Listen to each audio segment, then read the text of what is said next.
Santo Deus, obrigada, Deus, por porque é menos uma manhã para o Senhor voltar. Obrigada porque estamos aqui, escolhemos estar aqui para ler a tua palavra e seu Espírito nos conduza. Todo entendimento, porque a palavra é tua, a interpretação é tua, o querer é teu. Em nome de Jesus.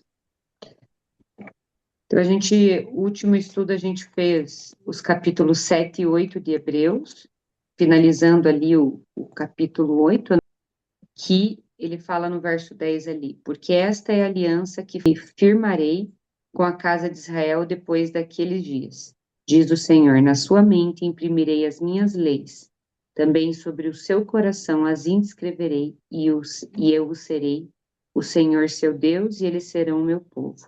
E aqui eu lembro que eu comentei que é uma aliança que Deus vai fazer essa aliança conosco, porque a lei, ela nos. Eu lembro que eu tinha falado duas vertentes, da maldição da lei e da liberdade da lei. E a maldição da lei é aqueles que vão ser condenados por essa lei. E a liberdade é aqueles que vão ter essa lei impressa na mente e no coração, no sentido de não pecarem mais. Por quê? Porque o pecado é transgressão da lei. Então a gente já está sobre essa nova aliança com Deus, não de forma completa, assim como o sacrifício de Jesus foi o suficiente, estamos sobre a graça, mas ele ainda não finalizou esse processo de forma completa, 100%, por quê? Porque só vai finalizar 100% quando Jesus voltar. Então, o sacrifício dele, ele foi completo, mas ele está no processo de se concretizar, de se finalizar 100%, que vai ser quando ele voltar para nos buscar e não tiver mais pecado. Hoje a gente vai começar o capítulo de Hebreus 9. Pode ler para nós, Mai, por favor? O novo santuário. A primeira aliança tinha leis sobre a adoração e tinha também um santuário construído por seres humanos, onde se adorava a Deus. Foi armada uma tenda, dividida em duas partes. Na parte da frente, chamada Lugar Santo, ficava o candelabro e a mesa com os pães oferecidos a Deus. Atrás da segunda cortina ficava a parte que era chamada de Lugar Santíssimo. Ali estava colocado o altar de ouro, onde era queimado o incenso, e também estava colocada a arca da aliança, toda coberta de ouro. Dentro da arca estava a vasilha de ouro com o maná, o bastão de Arão, do qual tinham saído brotos, e as duas placas de pedra com os mandamentos escritos nelas. Em cima da arca, representando a presença divina, estavam os querubins, com as suas asas abertas sobre o lugar onde os pecados eram perdoados. Mas agora não é o momento de explicar os detalhes dessas coisas. Depois de tudo isso ter sido preparado, os sacerdotes entram todos os dias na parte da frente da tenda, que é o lugar santo, para cumprir os seus deveres religiosos.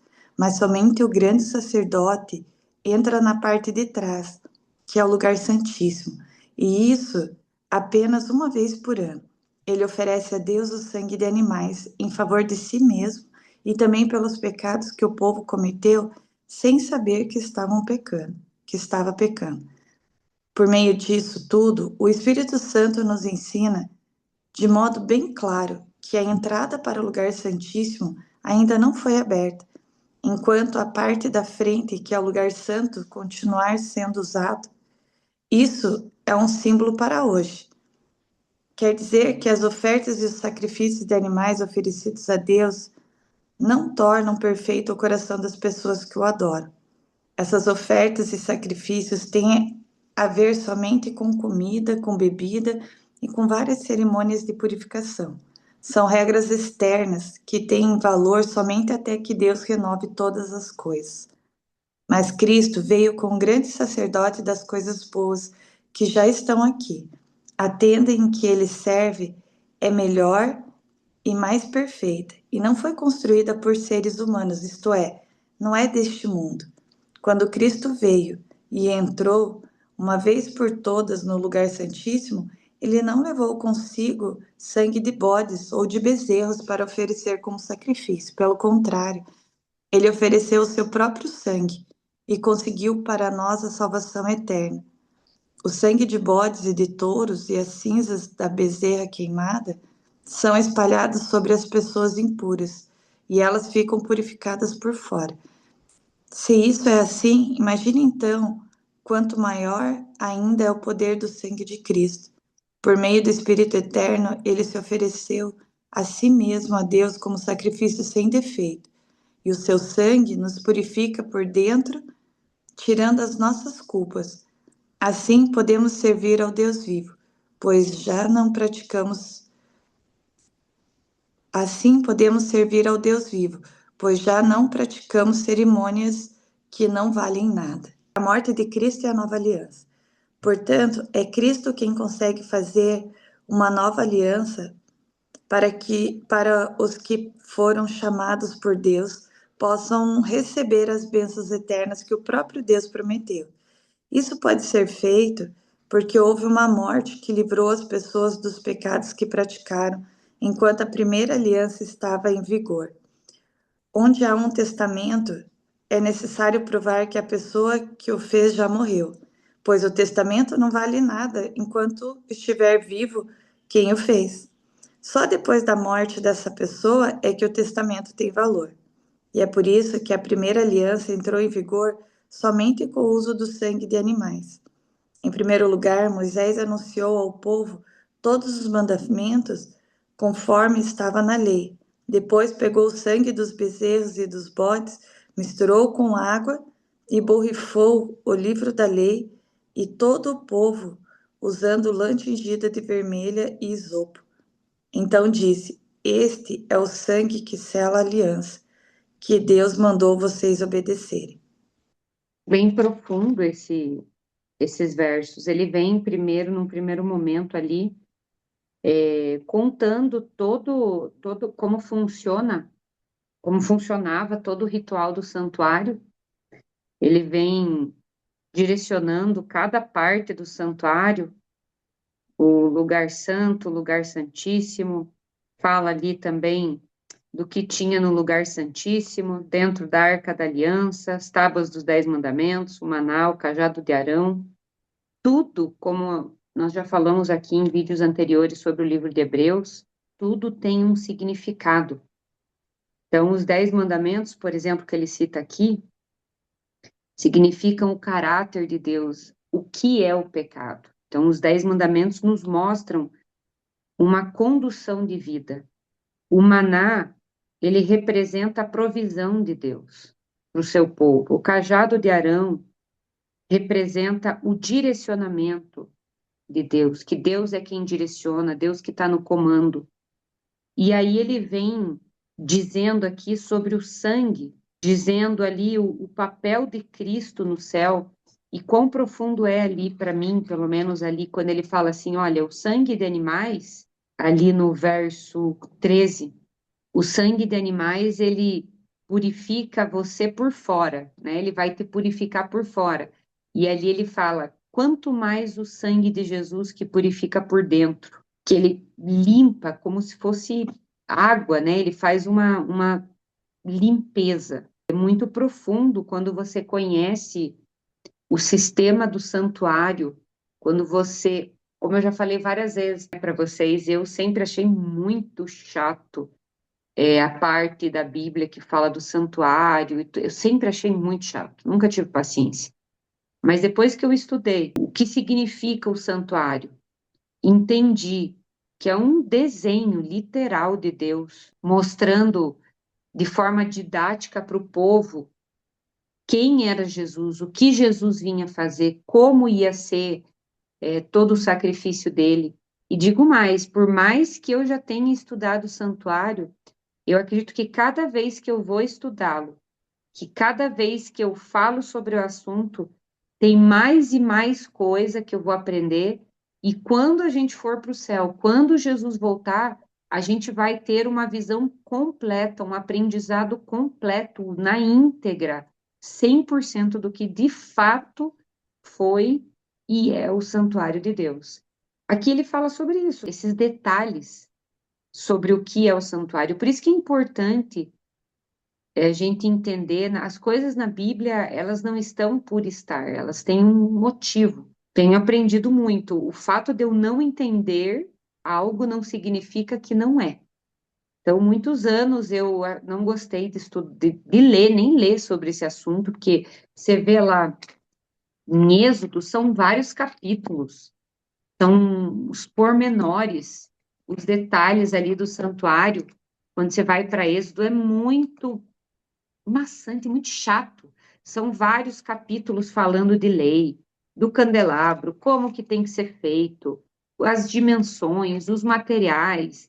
Aí depois você vai para Levíticos, tem mais leis, tem direcionamentos que falam como o povo tem que se comportar, como deve ser os sacrifícios do santuário. É chato, mas quando você entende, estuda, e daí você vai para o livro de Hebreus, você vai para o livro de Gálatas, você vai estudando a Bíblia, vai vendo a obra de Jesus, as coisas vão se encaixando, vão combinando, vai fazendo sentido.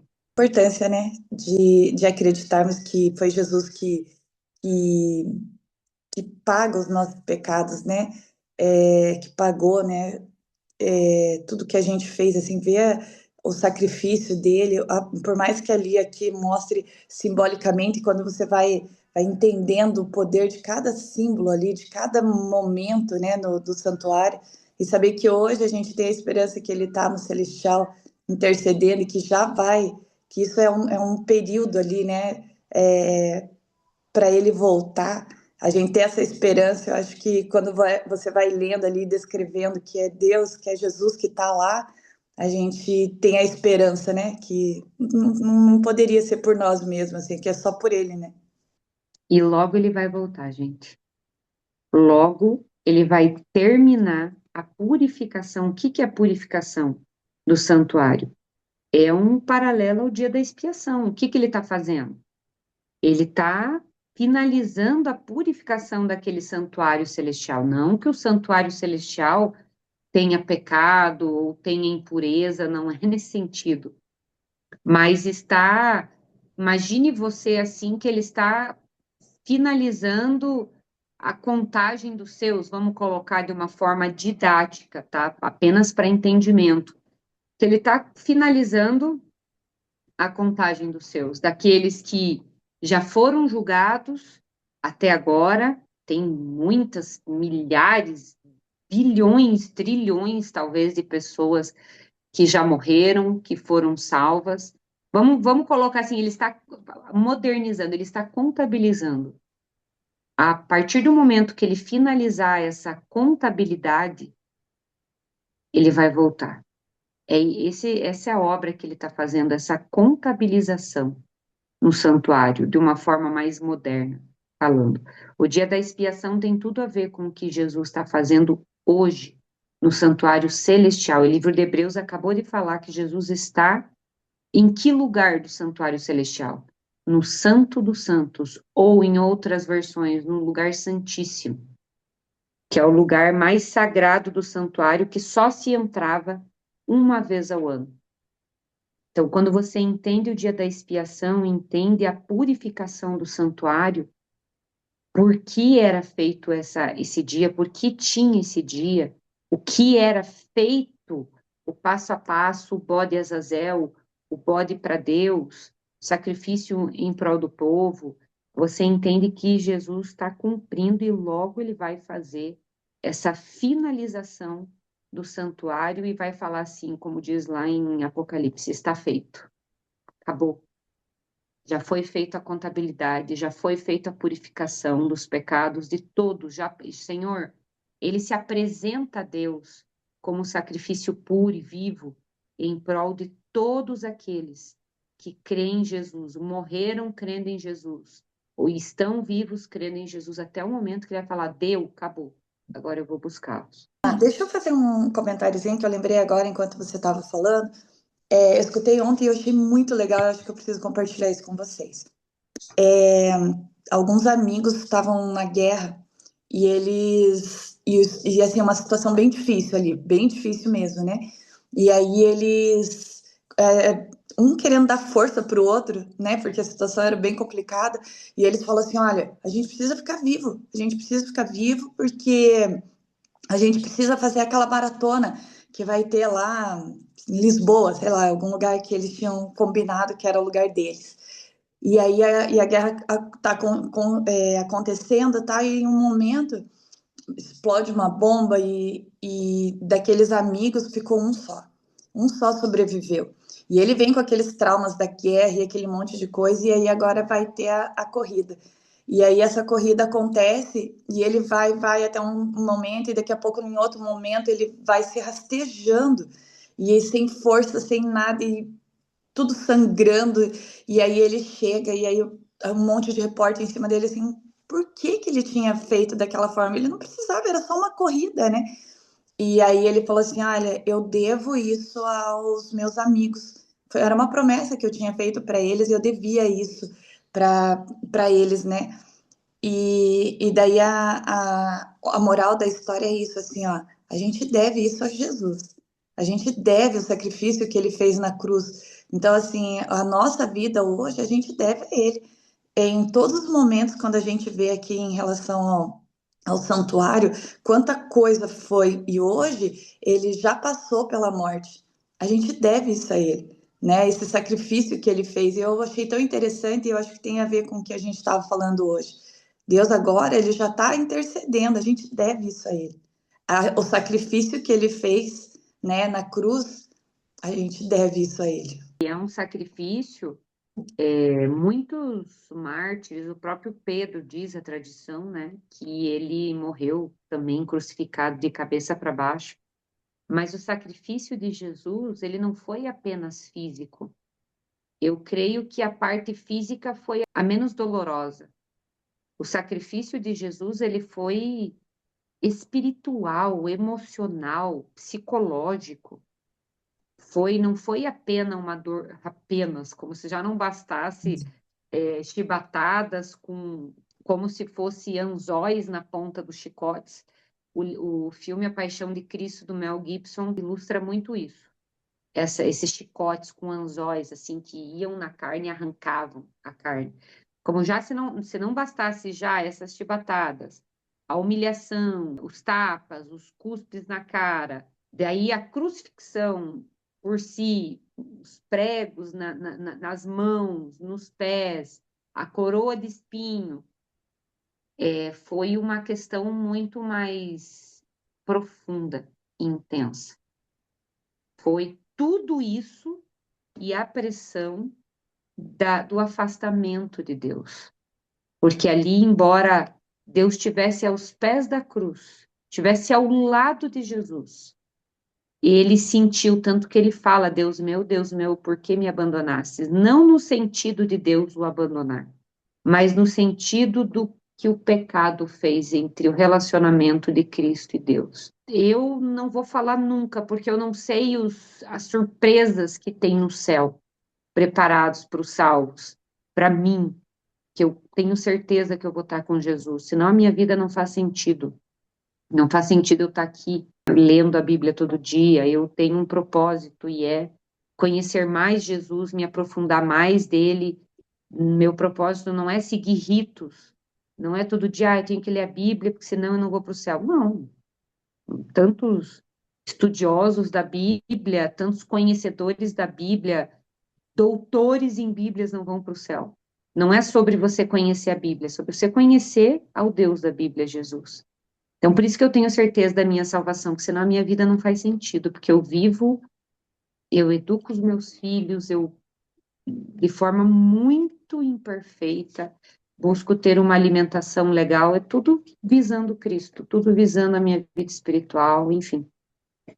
E eu creio que a dimensão que a gente vai ter lá vai ser muito maior, mas eu não sei o que é. Por mais que eu tenha, por exemplo, filhos, Eu sei que eu estou criando eles pro mundo, não porque eles pertencem ao mundo, mas porque nós estamos no mundo. Meus filhos pertencem a Deus, mas nós estamos no mundo. Eles vão, se Jesus não voltar até lá, eles vão casar, eles vão estudar, eles vão ter a atividade deles, de mantimento, de provisão para suas famílias, vão ter filhos, provavelmente.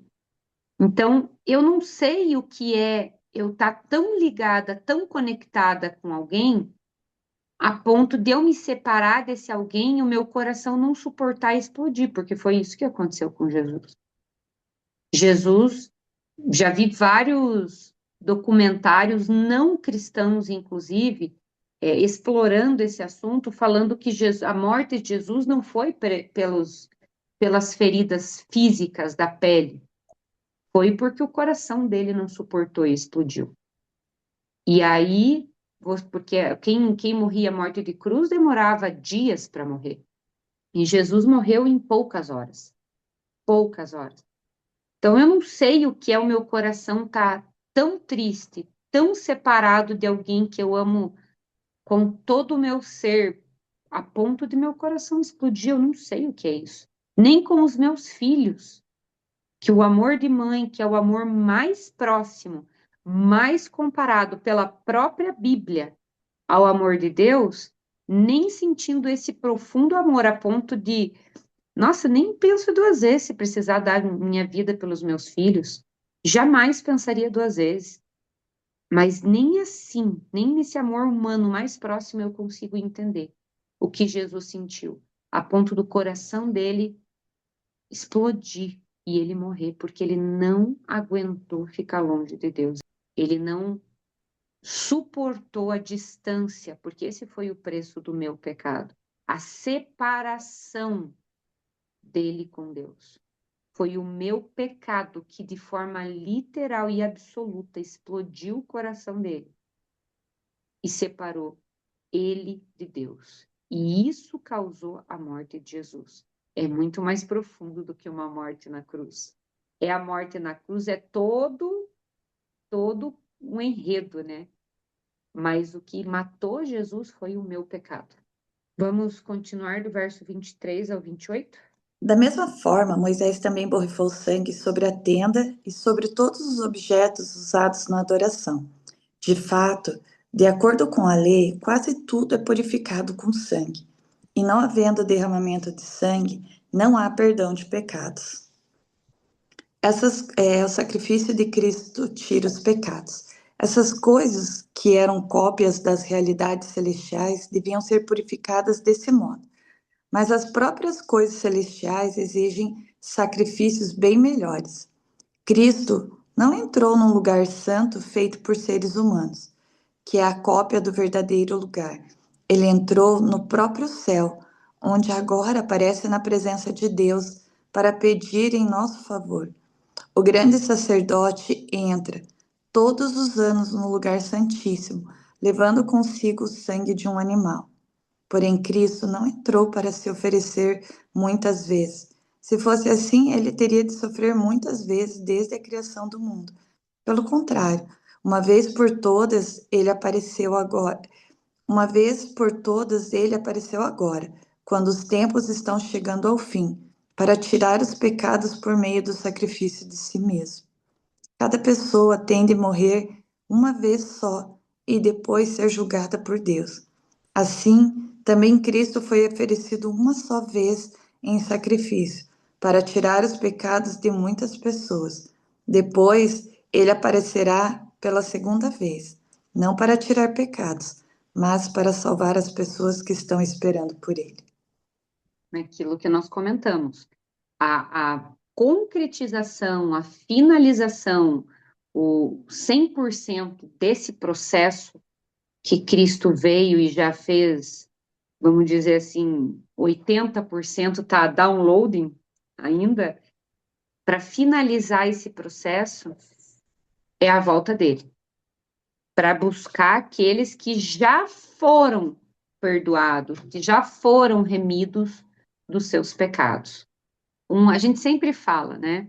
nos nossos vídeos, tem um conceito. O que é o pecado? O pecado é o quê? A Transgressão. transgressão da É. lei. 1 João 3:2, se eu não me engano. Beleza. Aqui é um outro conceito. Verso de Hebreus 9:22. Segundo a lei, sem derramamento de sangue não há remissão ou não há perdão de pecados. Então, não tem como a gente ter perdão de pecados sem o derramamento de sangue de Cristo. Não tem como a gente pedir perdão sem que Cristo tivesse vindo derramar o sangue dele. Como eu falei, é claro que o santuário era a sombra ou a projeção daquilo real que iria vir, que é Jesus. Por isso que teve todo esse sistema do santuário, porque sem derramamento de sangue não tem perdão de pecado. Então ele apontava para Cristo, ele projetava Jesus. E Jesus veio e concretizou de uma forma perfeita, 100%. Um outro ponto aqui que eu quero colocar são para aqueles que acreditam em vida após a morte, vulgo espiritismo ou espíritas. Aqui fala assim que nós fomos fardados, ou deixa eu ver qual que é a minha versão aqui. Hebreus 9:27, na minha versão, diz assim: e assim como aos homens está ordenado morrerem uma só vez, vindo depois disso o juízo, assim também Cristo, tendo se oferecido uma só vez para sempre para retirar os pecados de muitos. Aparecerá a segunda vez sem pecado aos que o aguardam para a salvação. Nós somos fardados ou destinados a morrermos, ordenados a morrermos uma só vez. A crença espírita de Allan Kardec, desde as irmãs Fox lá nos Estados Unidos, que começaram a ter a visão, né, de escutar as coisas, escutar espíritos, isso é história, tá, pessoal? Não estou inventando aqui. Se vocês pesquisarem sobre as irmãs Fox, você vai ver de onde nasceu essa crença do espiritismo que nós temos hoje. Espíritos sempre existiram, sempre existiram. Nós temos, a gente já estudou sobre lá em Tessalonicenses sobre a morte. Então, anjos sempre existiram, outros seres sempre existiram. Mas a Bíblia fala que existem dois tipos de seres: os anjos caídos e os anjos celestiais que servem a Deus. Então, isso sempre existiram. Mas em 1800 e bolinha, agora eu não me, acho que é 43 ou 45, 47, agora eu não lembro exatamente, mas foi nesses meados aí. As irmãs Fox nos Estados Unidos se mudaram para uma casa, a família Fox, né? Mais conhecidas como as irmãs Fox, e elas começaram a escutar barulhos na casa. E elas começaram a criar códigos para se comunicarem com esses espíritos, com esses barulhos. E elas começaram a se comunicar. Allan Kardec, de uma forma bem resumida, ele conheceu a história das irmãs Fox, se interessou e começou a se aprofundar nessa questão que hoje leva o nome de espiritismo, essa doutrina, essa crença. Allan Kardec tirou essa ideia de vida após a morte, ele tirou a ideia da ressurreição da Bíblia, vida após a morte voltada, linkada à ressurreição, tá?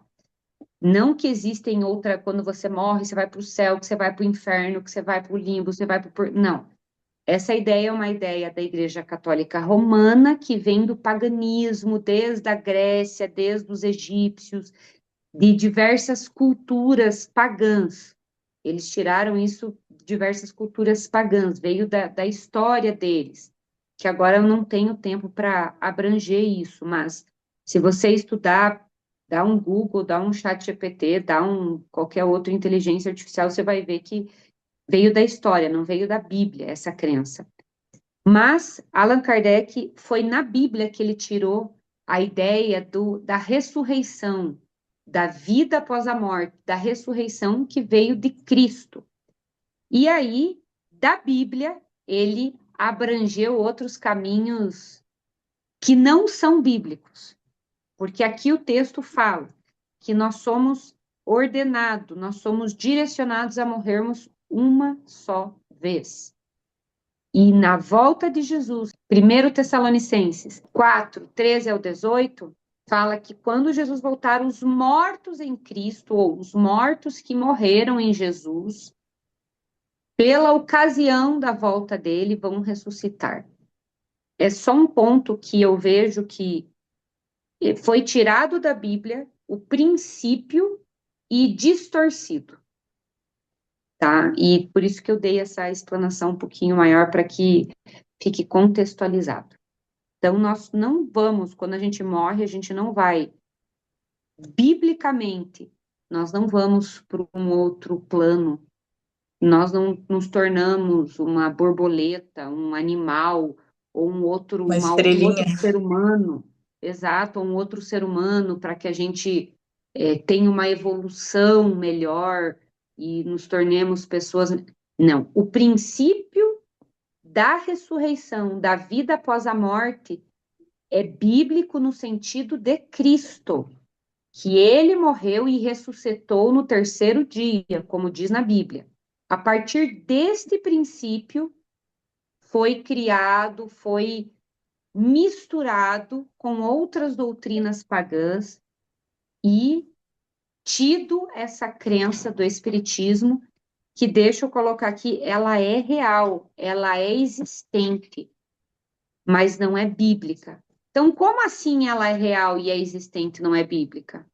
Bom, a Bíblia fala que existem anjos caídos. Segundo Coríntios 11, 14, diz assim, e não é de admirar porque o próprio Satanás se transforma em anjo de luz.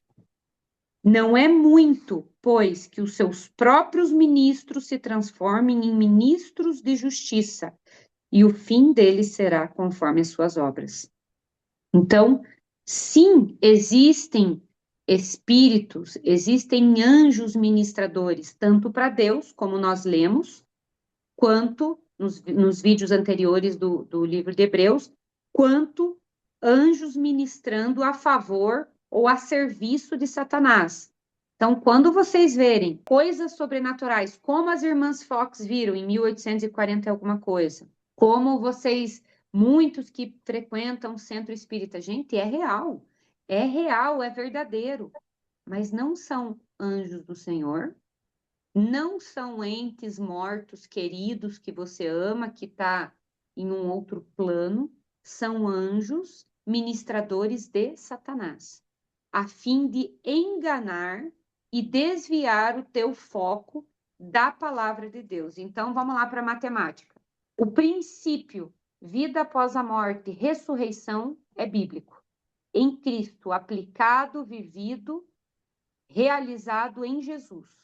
A ressurreição de Jesus foi extraído da Bíblia. A partir deste princípio, foi direcionado para um outro campo que não está na Bíblia, porque a Bíblia fala que nós somos destinados, fardados, ordenados a morrermos uma só vez. Então, foi extraído da Bíblia e foi direcionado para um outro viés. Então, realmente existe sim aparições de espíritos, de anjos ministradores, ou para Deus, que aí eles vão seguir a doutrina bíblica, eles vão te orientar, e a Bíblia nos orienta, eu vou colocar nesse vídeo de volta, que nós não devemos nos comunicar com anjos, sejam eles de Deus ou não. O único que nós devemos prestar culto, prestar oração, adoração, conversar, orar, é somente Deus, somente Jesus, o Espírito Santo. Os anjos são sim ministros, são sim ferramentas usadas por Deus, são sim ferramentas usadas pelos Espírito Santo, mas nós não devemos direcionar orações e falas e fé a eles, mas sim única e exclusivamente, absolutamente somente a Deus, a Jesus, ao Espírito Santo, que são um só. Beleza? Quando você direciona oração e adoração a outros seres, pode ter certeza que se for de Satanás, vai aceitar a adoração. De alguma forma, ele vai começar a se comunicar com vocês. Existe, inclusive, pessoal, isso são histórias reais. Se eu achar, eu vou postar aqui. Histórias da década de 80, se eu não me engano, da década de 80, nos Estados Unidos. Um povo que começou a orar e tudo, e buscar Deus, e eles, por algum deslize, eles começaram a orar para anjos. E começaram, isso daí tem até casos de FBI. Se eu achar esse vídeo, eu vou postar aqui no link. E eles começaram a se reunirem, começou a crescer esse grupo, e eles começaram a ter contatos com anjos. Anjos de luz. Resumindo a história, no final, esses anjos de luz, e foi um processo, não foi do dia para a noite, obviamente, né? Esses anjos foram direcionando esse grupo a ponto de direcionarem parte desse grupo a cometerem assassinatos. E essas pessoas estavam tão certas, tão convencidas, esses anjos faziam aparições para essas pessoas. Começou com roubo, começou com direcionamento de pequenos furtos, aí depois grandes furtos, até assassinato. Teve duas mulheres, se eu não me engano, se eu não me falha a memória, que mataram uma família inteira amando desses anjos. Desses anjos de luz, anjos bonitos, anjos que refletiam, que orientavam. E essas mulheres foram presas, e até o dia de hoje, eu não sei se hoje elas ainda são vivas, mas até a altura do comentário que foi feito, elas falavam que elas foram direcionadas por anjos, que elas viram que os anjos falaram com ela. Então, assim, não se enganem que Satanás tem chifre, que é feio, que tem uma aparência mal. Ele é lindo, ele foi feito por Deus. Os anjos foram feitos por Deus. Fala sobre a beleza de Satanás. Ezequiel 28. Lá no livro de Ezequiel 28, fala das pedras preciosas que Deus fez para Satanás, que até então não era chamado Satanás, era chamado anjo de luz, que refletia Cristo, que refletia a glória de Deus, e depois foi dado o nome de Lúcifer, porque significa aquele que reflete a luz de Deus. Assim como Moisés, quando desceu do monte dos 10 mandamentos, do monte Sinai, refletia o resplendor de Deus, Satanás também, porque ele era um querubim, representava um dos dois querubins ali da Arca da Aliança, mais próximo a Deus. E ali fala que Ezequiel 28, verso 12, ele fala assim: assim diz o Senhor, tu és sinete da perfeição, cheio de sabedoria e formosura. Verso 14, tu eras querubim da guarda ungido, e te estabeleci, permanecias no monte santo de Deus, no brilho das pedras andava, perfeito eras nos teus caminhos, até que foi achada iniquidade. E tem outros versos que fala que Deus esculpiu, fez pedras preciosas, jaspe, Deus fez pedras preciosas só para adorná-lo, para enfeitá-lo. Então não se iluda achando que Satanás, os demônios são feios, que eles são lindos. E por último, Apocalipse 19, verso 10, Deus está dando visão para o discípulo João, e ali, o que João faz? Depois que Deus deu a visão do Apocalipse, João pega e adora esse ser que está ali direcionando ele. E verso 10 fala assim: prostrei-me ante os seus pés para adorá-lo. Ele, porém, me disse: vê, não faça isso. Sou conservo teu e dos teus irmãos, que mantém o testemunho de Jesus e adora a Deus. Então, aqui, João, ele se prostra para adorar esse ser, que traz a mensagem, amando de Deus. Esse ser, ele é um anjo que traz uma mensagem de Deus, ele traz a visão do Apocalipse dada por Deus para João, e João fica maravilhado, e ele pega, ele se prostra, ele se ajoelha, ele coloca o rosto no chão para adorar esse ser. Em forma de gratidão, esse ser fala: não, peraí, não faz isso não, eu sou igual a você, Eu adoro esse mesmo Deus que você adora, João. Levanta aí, não tem que me adorar, não. Então, essa é a diferença de um ser, de um anjo de Deus e de um anjo caído, que serve a Satanás. E os anjos de Satanás, pessoal, eles não são amigos. Eles se unem em prol de uma única causa. Mas deles só tem ódio, raiva, tristeza, eles se odeiam, mas eles se unem em prol de uma única causa. Vou dar um exemplo aqui, a Covid. Quantos judeus, quantos islâmicos, quantos ateus, quantos cristãos, quantos hinduístas, quantos budistas no mundo inteiro se uniram em prol de uma causa, usar máscara para não pegar Covid. É mais ou menos nessa linha.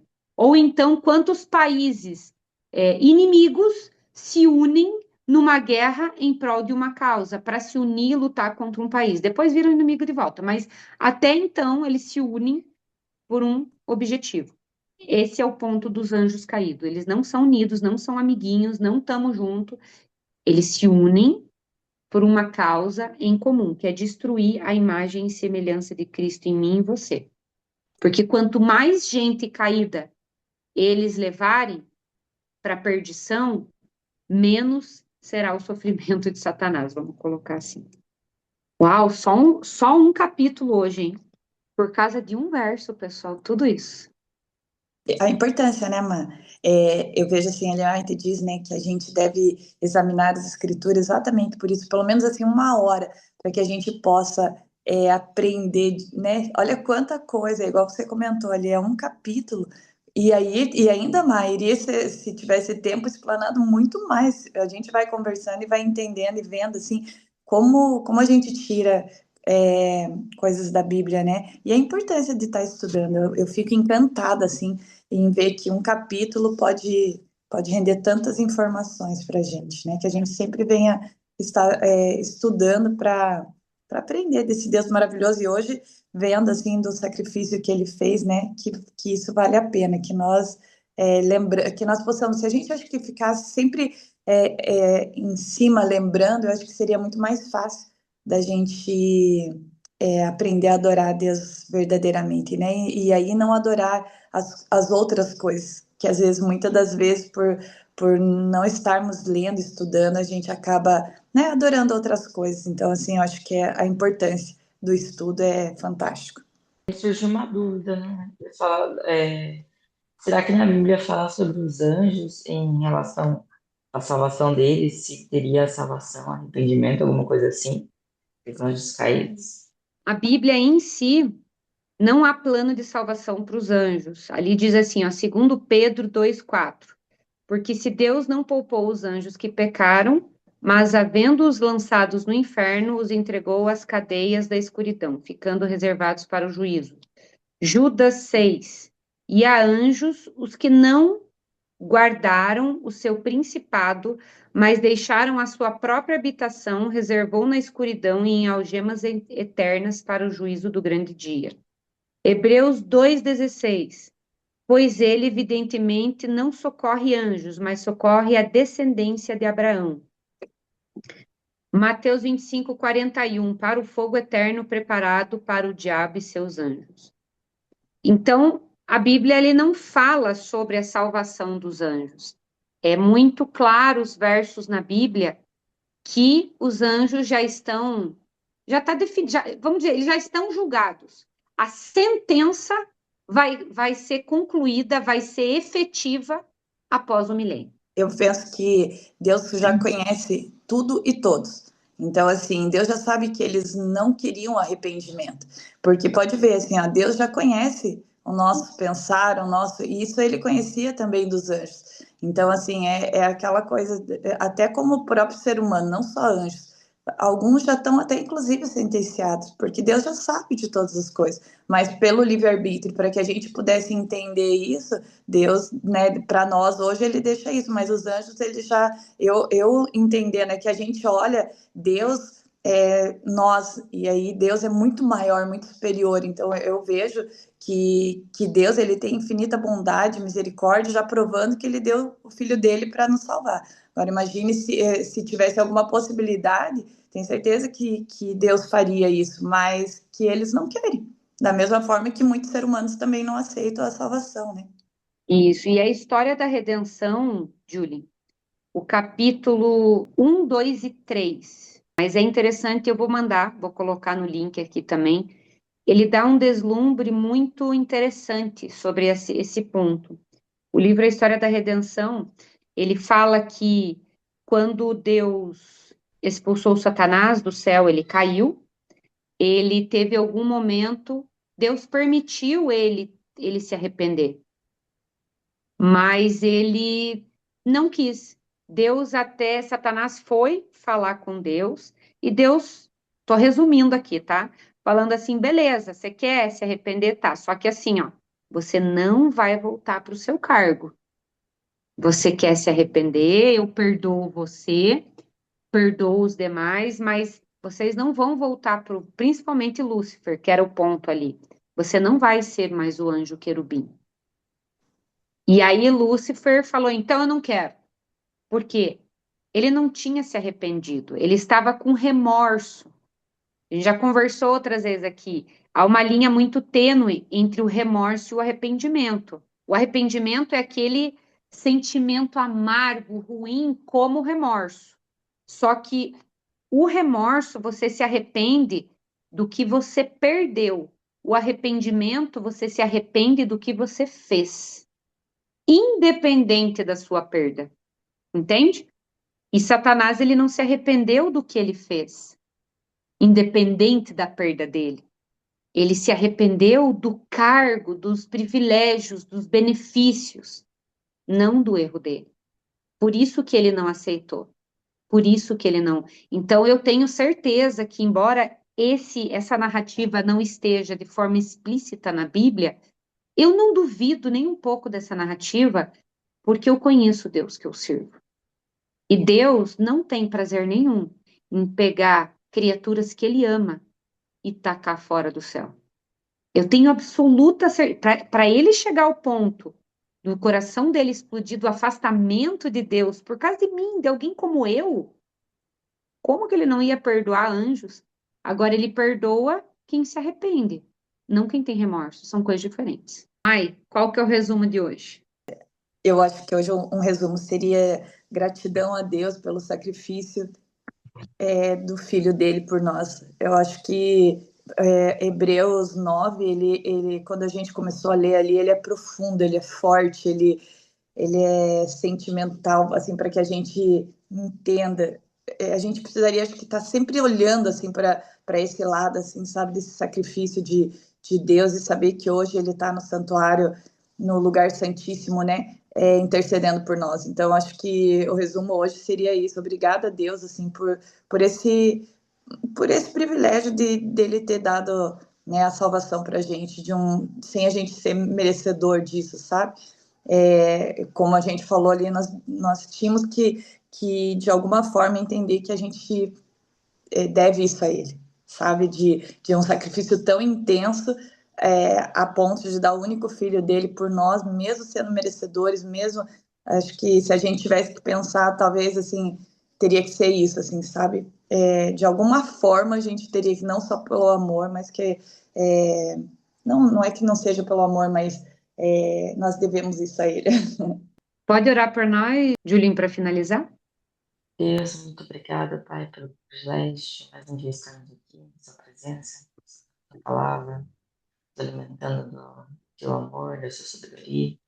Te agradeço, Pai, em nome de Jesus, pelo privilégio da graça, do perdão, da Sua misericórdia, Pai. Nos enche do Espírito Santo, abençoe nosso dia. É o que eu te peço, Senhor Deus, te agradeço por Jesus. Amém.